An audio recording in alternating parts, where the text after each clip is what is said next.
So we're talking about behind the scenes, about all the things.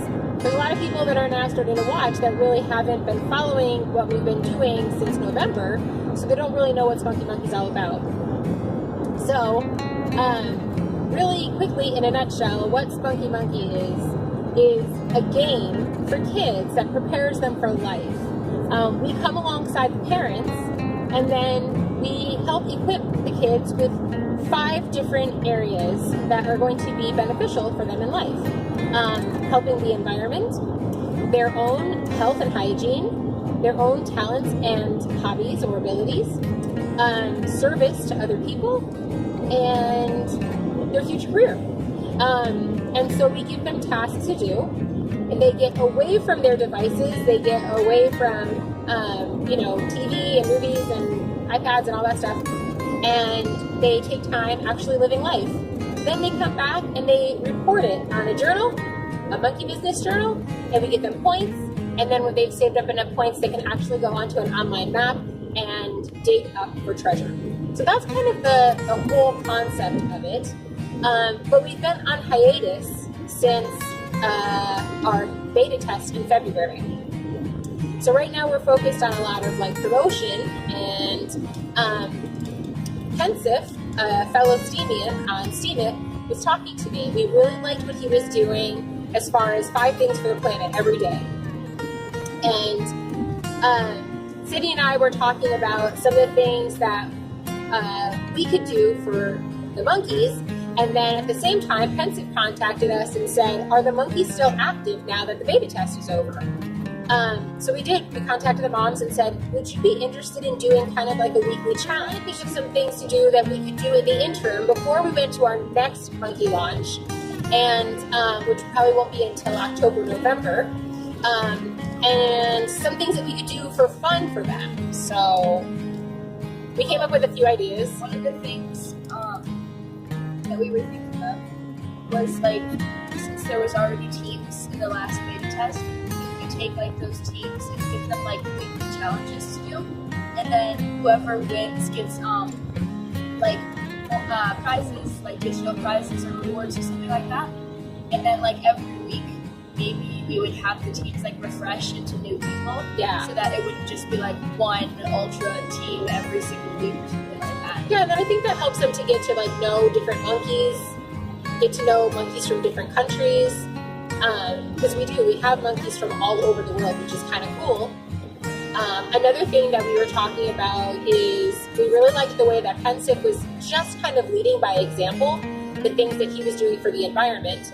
Now, his things are really targeted, obviously, for the planet, but we have five targets. So we were thinking, maybe each week we could take a different target. So one week would be the environment, one week would be service, and we could kind of we could make those the challenges based on that category. Yeah, and they didn't have to do exactly what we were going to do. It helps to spark creativity and get, conversation going. And again, I keep talking about Pensive, but I really like what he's doing because some of the things that he does, I know that I may not do, but it may spark something in my own mind, in my own environment that's similar, or at least get me on that train of thought of thinking.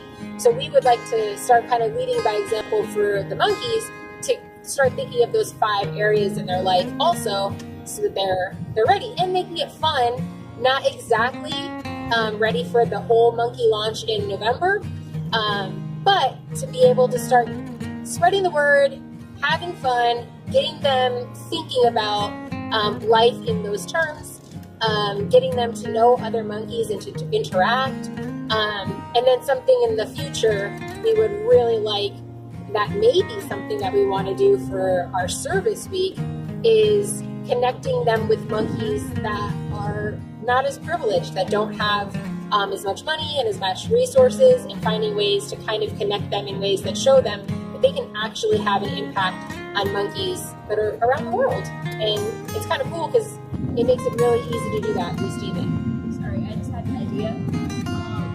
What if for some of the challenges, once you kind of got through all of the categories, obviously you could do it challenges, but what if you did a hybrid that would be of cool. Hygiene and service by I like having it. them clean out their room, and then like anything they don't want donated. That's really cool. I like that idea. That'd be really cool. That actually might be a nice, like, maybe they would always have the option, and then that would give them a boost for their team or something. Yeah. So they could be creative in that, you know? I'm trying to think like what other things could you do hybrids of, like you did. Well, you could do talent in service. Like you could go sing at a nursing home, you know, Or you or did like career and well, we're all combining them all with service. That's true. Like career in service, you could volunteer. yeah, or environment in service. You know what I mean? Like there was a lot of Monkees actually that did have tasks that would fall into one of 3 categories or one of 4 categories. Right. So being able to let them see that there are, you know, hybrids where we can. So that's kind of cool. I mean, I'd like to really open it up to see if anybody else has any suggestions, because it's really fun to start like thinking outside of the box, but it helps when we have like little bursts from other people. So by all means, definitely leave comments for us or emails or DMs or any way that you'd like to get in touch with us. And then also, I never say this, but don't forget to subscribe and don't forget to click that bell. That's my husband always says when he's watching one of his YouTube channels. So yeah, subscribe and interact with us and give us ideas and get excited with us. Anything else? The end. The end. Well, we came home to this. Snow on May 19th. Great. That's just wonderful.